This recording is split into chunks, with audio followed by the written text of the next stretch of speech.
এই ফিল্মে আমি অ্যাসিস্ট্যান্ট ডিরেক্টর ছিলাম, আর আমার আরও কিছু ছোট ছোট রোল ছিল সাথে, বাট লাইক মেইন রোল যেটা ছিল assistant director to this film.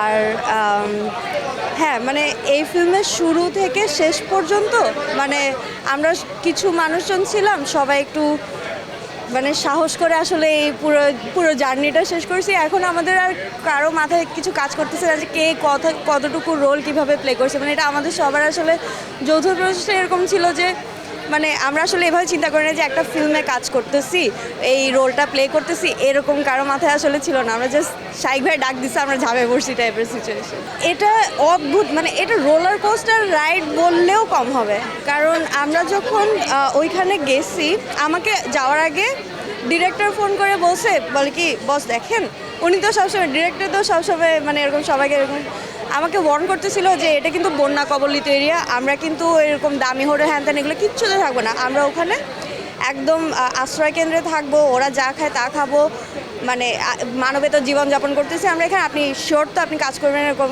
এই অবস্থায় কাজ করতে পারবেন এরকম। আওয়াজ লাইক হ্যাঁ আমিন করবো। তো ওখানে যাওয়ার পরে আমি মানে এভাবে মেন্টাল প্রিপারেশন নিয়ে রাখছিলাম, আমি মানে বালিশ থেকে শুরু করে লাইক ফ্লোটিং বালিশ হ্যান ত্যান ব্লা ব্লা সব কিছু প্যাক করছি, মোটামুটি একদম 2 মাসের প্রিপারেশন নিয়ে গেছি। এবং যাওয়ার পরে যে মজার ব্যাপার হলো যে আমি এত ওয়ার্স এক্সপেকটেশন নিয়ে গেছিলাম যে ওরকম কিছু হয় না, আসলে ওরকম কিছু হয় না। আর মানুষের সাথে থাকতে থাকতে এরকম হয়েছে, আমরা মানে ওখান থেকে আর আসতে পারতেছিলাম না। আসার সময় আমরা সবাই মানে মনে হয় যেদিন শ্যুট শেষ হয়েছে ওই দিন আমরা এরপরে মাঝখানে পূজার বন্ধে আমরা মেলায় নেচে বেড়াইছি, ঘুরে বেড়াইছি ছুটিতে। আর যেই দিন শ্যুট শেষ হয়েছে ওটার পরের দিন আমরা মোটামুটি যখন ব্যাক করতেছি তখন আমার কান্নাকাটি, এরকম একটা বিশ্রী কান্নাকাটি অবস্থা ছিল। আর বাসায় গিয়ে সবাইকে ফোন করতেছিলাম, সবাইকে রিচ আউট করতেছিলাম যে ডিপ্রেশনে পড়ে গেছি মানে 1 মাস হয়েছিলাম। আর সবচেয়ে বড় কথা, আমরা 1 মাস 1.5 মাস এরকম পুরা ফ্যামিলির মতো পুরা শ্যুটটা করছি। তো সবাইয়ের সাথে এরকমভাবে এক জায়গায় মানে ওই একটা জায়গায় এভাবে ছিলাম যে এরপরে আসলে ব্যাক করার পরে আর মনে হচ্ছিল না যে মানে মনে হচ্ছিল যে নেক্সট টাইম কখন মিট হবে। আমরা প্রিমিয়ারের জন্য অনেক দিন ধরে ওয়েট করছিলাম কখন শেষ হবে, আমরা সবার সাথে দেখা করব। মানে তো কালীনগরে যখন এটা ফার্স্ট প্রিমিয়ারটা হয়েছে, ফার্স্ট প্রিমিয়ারের দিন মাঠের মধ্যে সবাই আমরা যখন নামছি, আমার মনে আছে আমি যখন নামছি তখন মানে সবাই দৌড়াদৌড়ি করতেছে, আমরা সবাইকে জয় ধরতেছে, কিরে এই কিরে, আবার আমরা ব্যাক করছি এরকম, মানে সবাই এরকম চিৎকার চেঁচামেচি করতেছিলাম। আর মানে যখন গান বাজে আমরা ধুমায় নাচতেছিলাম এই মাঠে। শাইক ভাই, আমরা তো শাইক ভাই বলি, তো শাইক ভাইয়ের ব্যাপারটা খুবই সিম্পল। শাইক ভাই হলো যে মানে উনি যদি পারে, উনি হলো যে মানে বাংলাদেশের যত জায়গা আছে সব জায়গার পিচ্ছি ছেলে মেয়েকে ধরে নিয়ে ওদেরকে বলবে যে এইভাবে এটা ধরতে হয়, এভাবে ক্যামেরা ধরতে হয়, এইভাবে সাউন্ড ধরতে হয়, ফিল্ম বানায় ফেল। আরে ইজি, বানায় ফেল। উনি পারলে সবাইকে দিয়ে ফিল্ম বানাবে। হ্যাঁ, সবাই মিলে সবাই সেখান থেকে সবখান থেকে ফিল্ম বানাবে, আর আমাদের ইন্ডাস্ট্রি ফিল্মে ভরে যাবে, আমাদের দেখার অপশনের কোনো অভাব থাকবে না। উনার ইচ্ছা, উনার এন্ড গোল হলো ওইটা। হ্যাঁ, এটা হলো শাইক ভাই।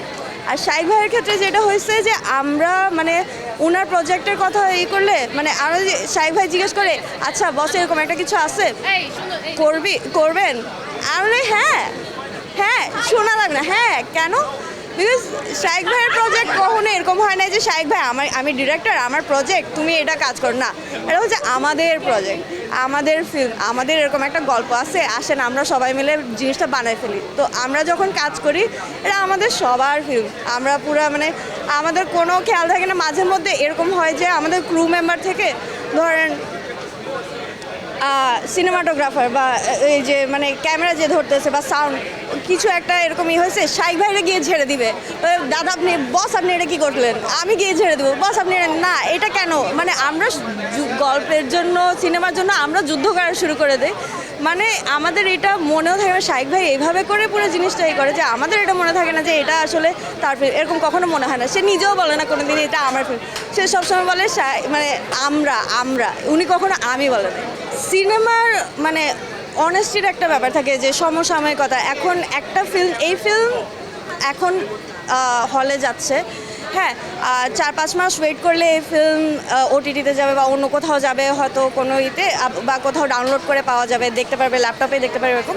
বাট দ্য থিং ইজ যে একটা থাকে যে এক্সপিরিয়েন্সে যে মানে আমাদের একটা জিনিস আমরা কষ্ট করে বানাইছি এই জন্য দেখতে বলতেছি না, বাট যে আমাদের বাংলাদেশে আসলে যখন আমরা এন্টারটেইনমেন্ট বা সিনেমা বা এরকম আমাদের গল্প, আমাদের নিজস্বতা, এই জিনিসগুলো ওন করার ব্যাপার থাকে, ম্যাটেরিয়াল খুব কম থাকে, খুব কম পায়। তো ওই জায়গা থেকে আমার কাছে মনে হয়েছে আমি যদি এই প্রজেক্টে কাজ নাও করতাম, তারপরে আমি যদি এটা আমি বলতাম যে ভাই এটা দেখতে হবে, কারণ এটা এত সুন্দর করে নিজের করে নিছে, মানে আমাদের সংসারে আমাদের থাকে না যে মানে গ্রামের এরকম জিনিসপাতি, এটা হলো যে আমাদের ব্যাপারটাকে, দেশীয় ব্যাপারটাকে ওন করছে যে হ্যাঁ আমরা এরকমই এই জিনিসটাকে ওন করে নিয়ে আসছেন। ইটস এন্টারটেইনমেন্ট 100-এ 100। হ্যাঁ, এটা এসে দেখাটা হলো যে মজা। ল্যাপটপে তো আমরা সারাদিন ফিল্ম দেখতে পারবো, বাট এইটা এসে দেখা, ফ্রেন্ডদেরকে নিয়ে আসা, ফ্যামিলিদেরকে নিয়ে এসে সবাই মিলে এই মোমেন্টটা শেয়ার করা, এটা হলো যে মজা। আর সমসাময়িকতা আমি কি বলবো, ট্রেলার দেখলে বোঝা যায় যে এই সময় নিয়ে মানে এটা এরকম না যে আমাদের আচ্ছা জুলাই হয়েছে, জুলাই নিয়ে একটা ফিল্ম বানাতে হবে, এটা কিন্তু ওরকম না। এটা হলো যে যা আছে তা আমরা এইরকম গল্প পাইছি, এইভাবেই বানাইছি।